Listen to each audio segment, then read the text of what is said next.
Kita lanjutkan ke ayat berikutnya. Ayat berapa? Ayat ke 10 sudah ya, 11. Maka tadi ayat ke-10-nya itu mengatakan fasanu yassiruhu lil usra, maka orang yang bakhil tadi akan kami mudahkan, tapi kemudahan itu akan mengantar dia pada kesulitan. Jadi kesulitan itu nanti ketika dia menerima keputusan dari Allah. Keputusan buruk dari Allah sehingga tidak ada lagi pilihan, tidak ada lagi kesempatan untuk mengulangi perbuatannya, usahanya. Berarti dia itu sudah berada pada posisi usra, pada posisi sulit, sudah enggak diberikan pilihan, sudah enggak diberikan kesempatan, dia hanya menerima keputusan terburuk, yaitu keputusan azab Allah, sanksi hukum Allah. Nah, maka ketika dia sampai kepada kesulitan itu, apa yang dimaksud dengan kesulitan itu? Ini yang dimaksud pada ayat berikutnya, ayat ke-11. Wa mayyugni anhu maluhu idza tarodda. Maka la yugni anhu maluhu, tidak ada gunanya lagi ya, bagi dirinya. Apa yang tidak ada gunanya? Maluhu, kekayaannya itu, hartanya itu. Idza tarodda, apabila dia sudah taroda. Taroda itu artinya dia sudah jatuh pada posisi celaka. Mana posisi celaka? Ya, itu posisi celaka. Ini bukan kecelakaan fisik, tapi kecelakaan posisi dia di mata Allah, di hadapan Allah, begitu. Cilaka. Artinya cilaka keputusan, dia tidak akan mendapatkan sukacita lagi dalam hidup.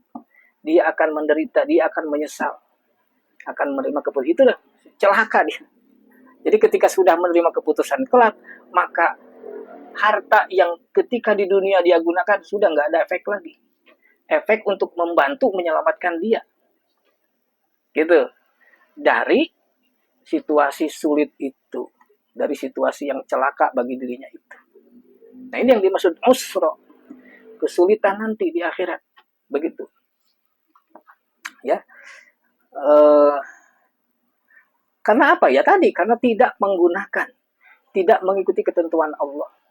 Nah, kembali lagi pada pokok pelajaran Al-Quran itu adalah Quran berbicara hukum, ketentuan dari Allah yang mengandung konsekuensi. Kan itu. Kembali ke situ. Ketentuan dari Allah yang mengandung konsekuensi. Nah, salah satu ketentuannya di sini apa yang bisa kita tarik sementara? Berkontribusi dari harta yang kita miliki. Kita ini sudah merasa mapan, merasa cukup, tapi kata Allah, mana kontribusinya untuk membangun kebaikan, untuk meringankan beban sosial. Ketentuan Allah bukan? Ketentuan Allah yang disebut dengan infak, yang disebut dengan sedekah. Itu kan?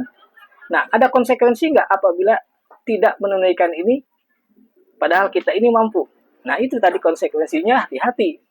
Kita akan mengalami kesulitan nanti kelak. Akan menghadapi situasi sulit di hadapan Allah. Nah, kita lanjutkan dulu sementara. Jadi itu, wa mayubni anhu maluhu idza taroda, akhirnya hartanya itu tidak berguna lagi ketika dia menghadap Allah dan jatuh dalam posisi sulit, ya, dalam posisi celaka. Ayat ke-12, inna alaina lal huda, itu kan? Inna alaina lal huda. Kalau diartikan gimana kira-kira? Sungguh kami, sungguh atas kami benar-benar ada petunjuk, kan begitu? Secara arti kata, inna alaina, sungguh atas kami, pada kami, lal huda. La itu sungguh-sungguh, al huda sungguh-sungguh ada petunjuk maksudnya. Sungguh pada kami Allah, benar-benar ada petunjuk. Ini kalimat berita, tapi sebenarnya bermakna perintah. Bisa dipahami nggak? kalau diikuti konteks sebelumnya. Sungguh pada kami benar-benar ada petunjuk. Maksudnya apa? Ya maksudnya ini bentuk perintah tidak langsung. Kalau dibikin jadi kalimat perintah kira-kira begini kan? Harusnya kamu ikuti perintah kami. Begitu nggak sih? Ini dalam urusan tadi. Kamu sudah mapan, sudah mampu. Tapi kenapa nggak berkontribusi untuk kebaikan? Akibatnya apa nanti? Awas, akibatnya akan menghadapi kesulitan kelak. Nah, sehingga innaladainal huda artinya harusnya kamu mengikuti petunjuk kami. Sungguh pada kami ada petunjuk. Kenapa nggak diikuti? Jadinya celaka kan begitu ya. Nah itu jadi inna alaina lal huda. Jadi ini istilahnya kalimat berita tapi bimakna amar. Khobar bimakna amar dalam istilah pesantren. Kalimat berita bermakna secara tidak langsung ini perintah. Harusnya kalian mengikuti petunjuk dari kami karena kami yang punya petunjuk tentang hidup ini. Kemudian ayat berikutnya ayat 13. Wa inna lana lal akhirata wal ula. Dan sungguh lana apa lana? Milik kami pada kami lal akhirata wal ula. Benar-benar ada akhirat dan ada ula. Ula itu artinya yang pertama. Ada kehidupan yang terakhir, yang kemudian, dan ada kehidupan yang pertama. Jadi akhirat itu kalau diartikan yang kemudian, kehidupan akhirat. Kehidupan nanti. Al-ula artinya yang pertama. Artinya kehidupan dunia ini. Jadi sungguh milik kami kehidupan akhirat dan kehidupan dunia begitu. Nah, ini juga rada kurang dipahami ya apa maksudnya? Ya maksudnya kembali ini menginformasikan, menegaskan bahwa sungguh kami ini yang punya rencana adanya akhirat, adanya dunia. Kan gitu ke sana nanti. Kami yang punya petunjuk, harusnya kamu ikut petunjuk kami. Dan kami yang punya rencana, bahwa rencananya begini loh, ada dunia, ada akhirat. Akhirat itu untuk apa, dunia ini untuk apa, kan begitu. Nah, sehingga pahami dunia ini apa. Kalau dihubungkan dengan konteks surat ini, dunia ini gunakan untuk usaha. Inna sa'yakum lasata. Kalian di dunia ini bermacam-macam usaha. Nah, tapi nanti ada yang, ada yang berkontribusi dari usahanya itu, ada yang tidak. Maka gunakan di dunia ini untuk berkontribusi bagi kehidupan, bagi sesama. Sehingga nanti al-akhirat itu adalah konsekuensi atau imbalan dari apa yang telah kita usahakan selama di dunia. Jadi ayat ke-13 ini kan sama dengan menegaskan kami yang punya rencana ada akhirat, ada dunia. Maka artinya ikuti rencana itu sehingga nanti akan memperoleh kemenangan, kemudahan, akan memperoleh sukacita. Nggak rugi gitu. Nggak jadi sulit buat hidup kamu nanti ke depan. Nah, kira-kira kan begitu. Ini pentingnya. Jadi ini prinsip ayat 12-13 ini kembali ke prinsip inna alaina lal huda wa inna lana lal akhirata wal ula. Maka ikuti petunjuk kami dalam menjalani hidup karena kami punya rencana tentang dunia dan akhirat. Kan begitu. Maka lebih ditegaskan lagi pada ayat ke-14 fa'angdartukum naron talado. Maka kami peringatkan kalian naron talado dengan naron talado. Nar itu istilah. Kalau secara harfiah artinya api. Tapi nar di dalam Al-Quran itu sudah menjadi istilah. Jadi istilah itu sudah bermakna khusus yang memang berhubungan dengan makna api, panas. Jadi saya singkat saja, nanti insya Allah mungkin kita ketemu dengan konteks arti nar yang sering disebut sebagai neraka. Kita katakan saja neraka. Jadi neraka itu satu kondisi, satu tempat, realitas hidup, ya, di mana manusia akan kembali hidup di dalam realitas itu, ya, seperti halnya kita hidup sekarang di dunia ini. Tapi nanti realitasnya berbeda. Di sini diperingatkan bahwa nar itu atau neraka itu di mana manusia hidup tetapi dicabut dari nikmat. Jadi nikmat itu segala bentuk sumber daya hidup itu sudah tidak difasilitasi lagi oleh Allah, dan ini peringatan Allah, peringatan Tuhan. Ya. Masa depan nanti kamu tidak layak mendapat nikmat, gitulah kira-kira. Dan nikmat ini akan dicabut, tetapi kamu tetap hidup. Itulah akhirat, itulah konsekuensi akhirat. Jadi bisa dikatakan di sini bahwa manusia itu makhluk abadi, ya, tetapi diciptakan sementara dulu. Nah gitu Jadi belum langsung abadi, tapi sementara dulu. Sebelum masuk kepada kehidupan abadi yang sesungguhnya. Nah, begitu konsep Al-Quran yang bisa kita pahami. Kenapa sementara dulu? Diuji dulu. Begitu aja. Jadi, diuji dulu. Di tempat, di ruang, dan waktu yang terbatas ini. Sehingga nanti diuji ini adalah uji kelayakan untuk kehidupan yang sesungguhnya nanti. Kalau layak berarti dia layak hidup pada kehidupan yang sesungguhnya. Dijamin, dipastikan kehidupan yang berikutnya tidak akan ada kerusakan. Kan begitu berarti. Kalau dia tidak layak, wah nggak layak ini. Kalau ditempatkan di tempat yang baik nanti akan terjadi kerusakan. Maka ada tempat yang cocok untuk orang yang tidak cocok pada kehidupan yang baik, itu neraka. Jadi neraka itu bisa dikatakan tempat buangan, tapi sebagai konsekuensi hukum bagi manusia yang tidak mengikuti ketentuan Allah untuk membangun kebaikan, kan begitu. Maka fa'angdartukum naron talado. Talado ini secara general dalam terjemahan diartikan menyala-nyala. Ya sebenarnya kalau dikatakan api yang menyala, ya api itu pasti menyala. Jadi kita nanti belum cari talado itu lebih tepatnya apa. Yang jelas nar itu adalah satu istilah, satu tempat di mana Allah sudah mencabut nikmat sumber daya hidup sehingga kondisinya, hawanya demikian panas.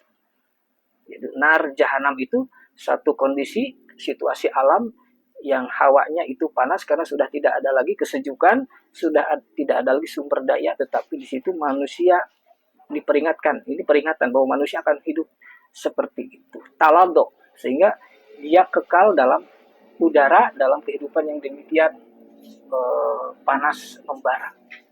Ya. Jadi jangan dibayangkan ada api, ya dibakar api, enggak seperti itu. Kalau kita nanti mentadaburi ayat-ayat Al-Quran tentang jahanam, tentang jahim, bukan seperti itu. Tapi satu tempat, bayangkan bumi ini, ya, tetapi sumber dayanya sudah nggak ada lagi. Maka bumi akan menjadi berhawa sangat panas. Itu yang dimaksud dengan naron talado. Ya, jadi kita lanjutkan. Dia itu peringatan Tuhan, peringatan Allah. Maka aku peringatkan kalian dengan neraka yang berhawa panas. Kira-kira begitu. Ayat ke-15. Ya, kita tuntaskan aja. La yaslaha illal ashqa. Neraka itu tidak akan dimasuki kecuali oleh al-ashqa, oleh orang yang celaka. Jadi hanya akan dimasuki, yasla itu memasuki. La yaslaha tidak akan memasukinya ila kecuali al-ashqa, orang-orang yang celaka. Diartikan di situ memang celaka. Apa maksud orang celaka? Jadi ini bukan celaka fisik, sekali lagi bukan celaka fisik, tapi celaka itu orang yang sikapnya membuat dia celaka. Sikap dia di hadapan Allah, orang bermasalah lah begitu ya, bisa dikatakan. Jadi tidak akan ada yang masuk ke situ kecuali manusia yang bermasalah. Bermasalah itu apa? Manusia yang celaka oleh sikapnya. Ya. Jadi satu keadaan yang mencelakakan dirinya sendiri. Yang dia bisa celaka karena sikapnya sendiri, itu orang bermasalah.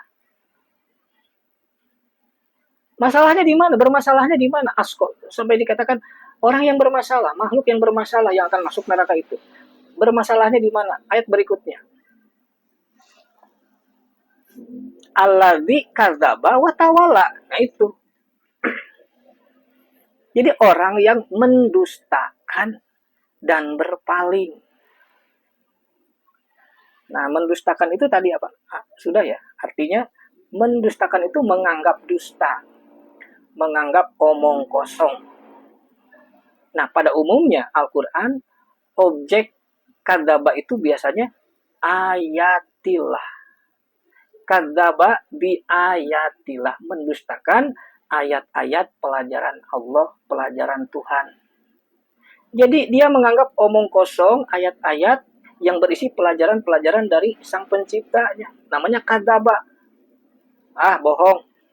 Omong kosong. Jadi Al-Quran biasanya objek kadzaba itu adalah itu ayat-ayat Allah. Ya. Dalam surat ini terkhusus tentang perintah Allah untuk membangun kebaikan. Kadzaba bil husna. Di husna itu kebaikan itu salah satu ketentuan Allah untuk ditunaikan. Itu juga tentu dari ayat-ayat Allah.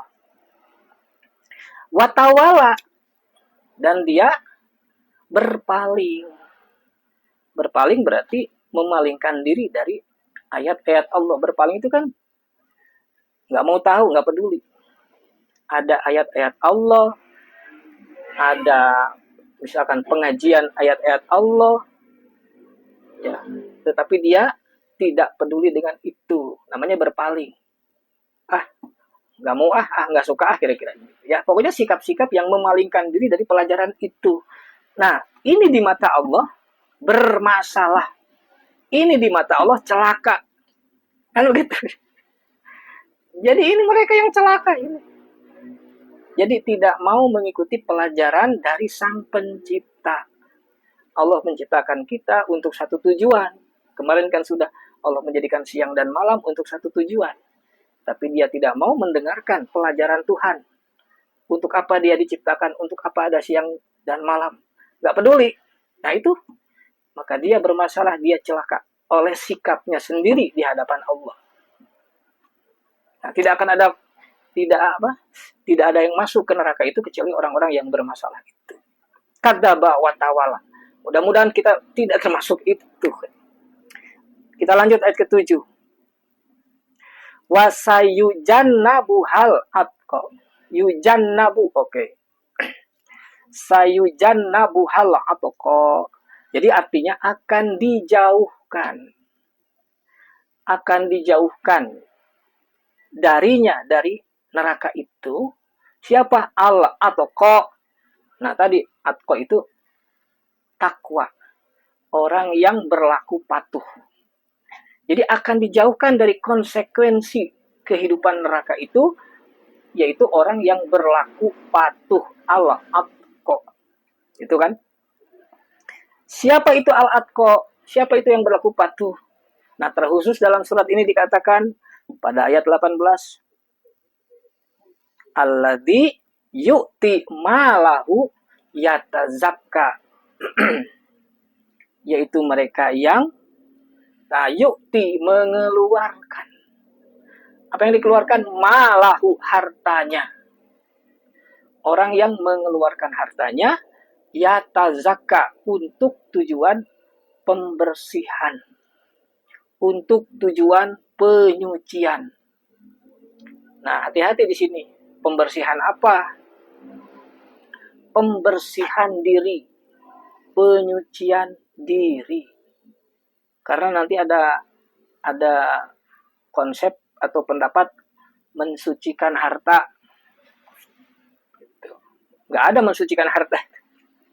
Yang ada itu, yang benar itu dalam konsep Al-Quran, pensucian diri. Diri yang disucikan. Nah, sekarang pertanyaannya, disucikan atau dibersihkan dari apa?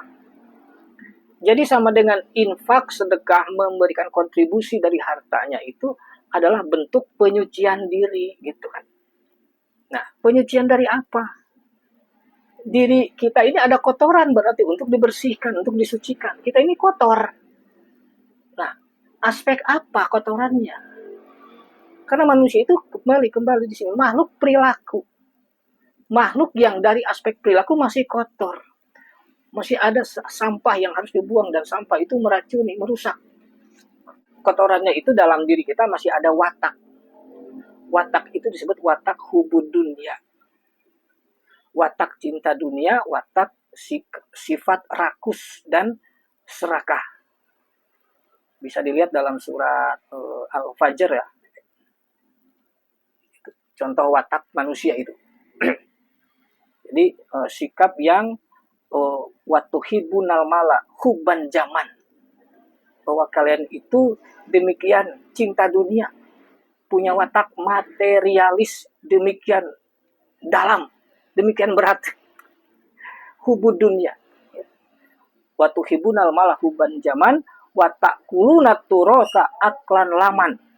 Nah, itu ada kalimat-kalimat kekotoran yang ada pada diri manusia. Itu adalah manusia itu hubud dunia, sifatnya materialisme. Apa yang dimaksudkan materialisme?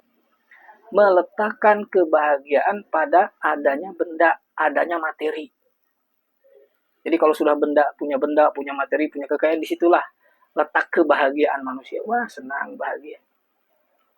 Nah, itu dari sudut Allah itu kotoran. Allah belum suka dengan yang demikian, belum ridho.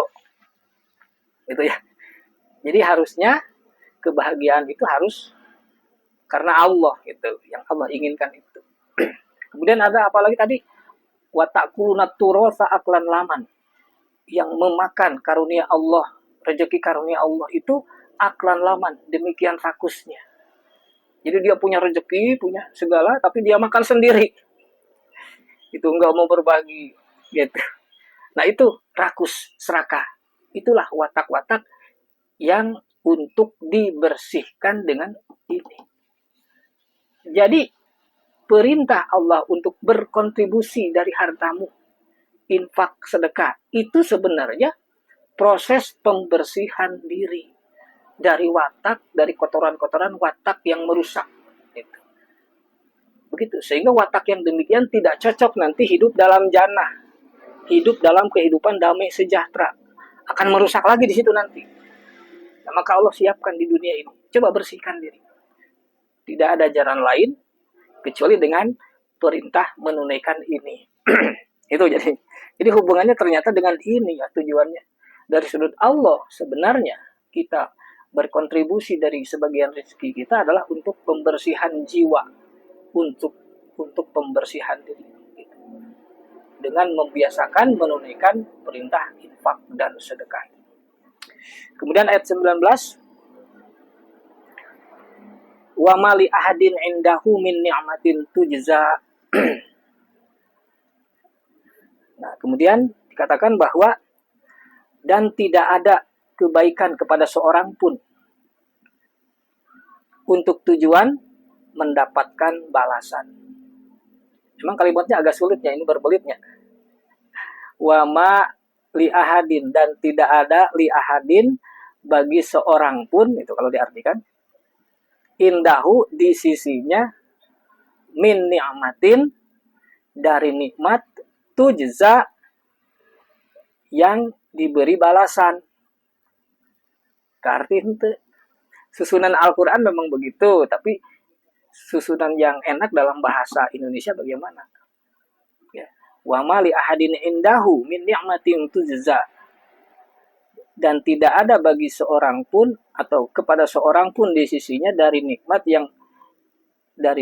yang mendapatkan balasan. Kan gak enak sih. Jadi maksudnya adalah dalam kaitan dengan orang tadi, orang yang memberi atas perintah Allah karena kepatuhan kepada Allah dalam rangka pembersihan jiwanya, maka ketika dia memberi, mali ahadin indahu min nikmatin tuja, artinya ma min nikmatin tuja, dia tidak mengharapkan nikmat ya, untuk dibalas. Nah, kira-kira begitu ya artinya. Jadi artinya mereka itu benar-benar memberi bantuan itu kepada siapapun, di hatinya indahu, di dalam hatinya itu tidak mengharapkan balasan. Jadi artinya tanpa pamrih. Nah itu jadi maksudnya tanpa pamrih lah begitu ya. Jadi tidak ada yang dia berikan kepada seseorang, dalam jiwanya tidak ada niat, tidak ada maksud untuk mendapatkan kebaikan yang dia berikan, tidak ada maksud untuk mendapatkan imbalan kembali gitu. Jadi benar-benar tulus istilahnya, tulus ikhlas karena Allah. Ini karena kepatuhan kepada Allah, memang saya harus begitu dalam rangka proses pengembangan, proses pertumbuhan kepribadian di bawah bimbingan Allah. Itu yang Allah inginkan, memang begitu. Kemudian apalagi ayat ke-20, illa ibtigo'a wajhi rabbihil a'la. Illa ibtigo'a wajhi rabbihil a'la. Kecuali untuk tujuan ini.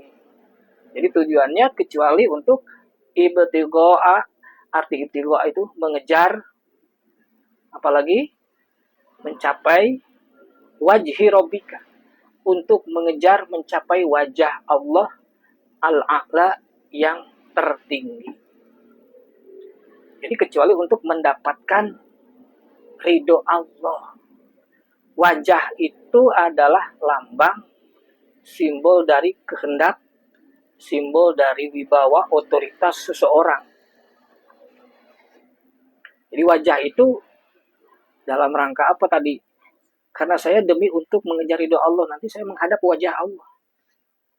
Jadi ketika saya menghadap Allah nanti sudah siap dipertanggungjawabkan bahwa ini sudah ditunaikan.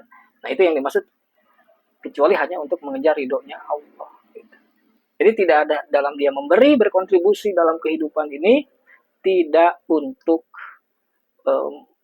mengharapkan pembalasan dari manusia, tetapi dia semata-mata karena Allah memerintahkan seperti ini untuk pertumbuhan kepribadian dirinya sendiri di mata Allah. Itu jadi ya yang dimaksud ila ibtigo'a wajhi rabbihil a'la, hanya untuk mengharapkan keriduan ya dari Allah Subhanahu wa taala. Artinya siap menghadapi keputusan Tuhan. Siap menghadapi keputusan Allah kelak karena ini sudah ditunaikan. Begitu.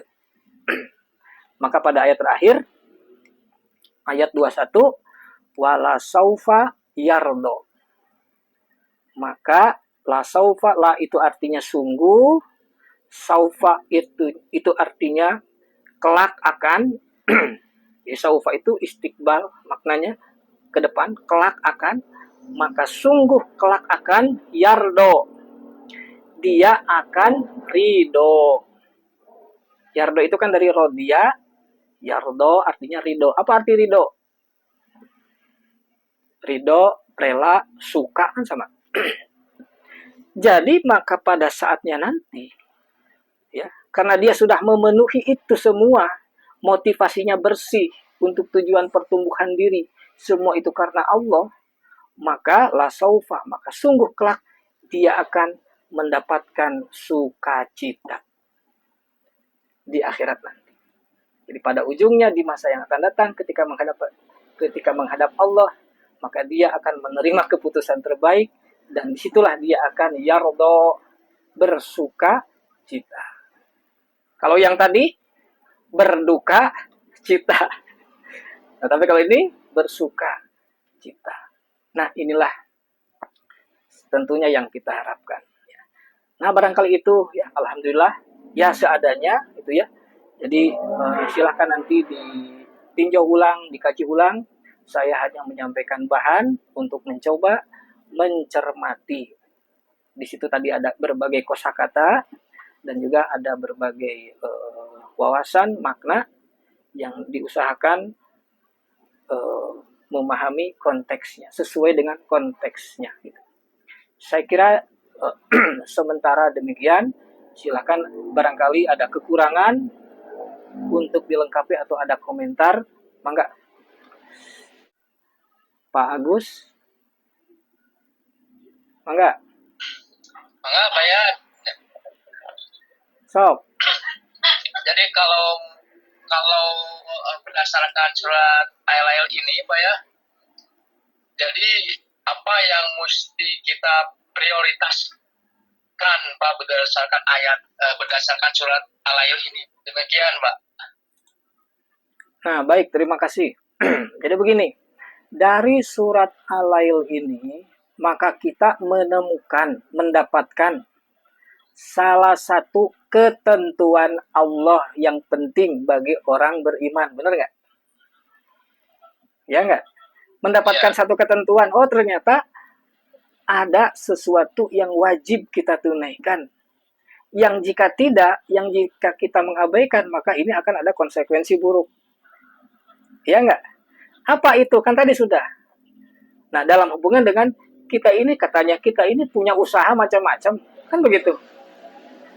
Sehingga kata Al-Quran, maka siapa yang mau memberikan kontribusi dari hasil usahanya, ya nggak?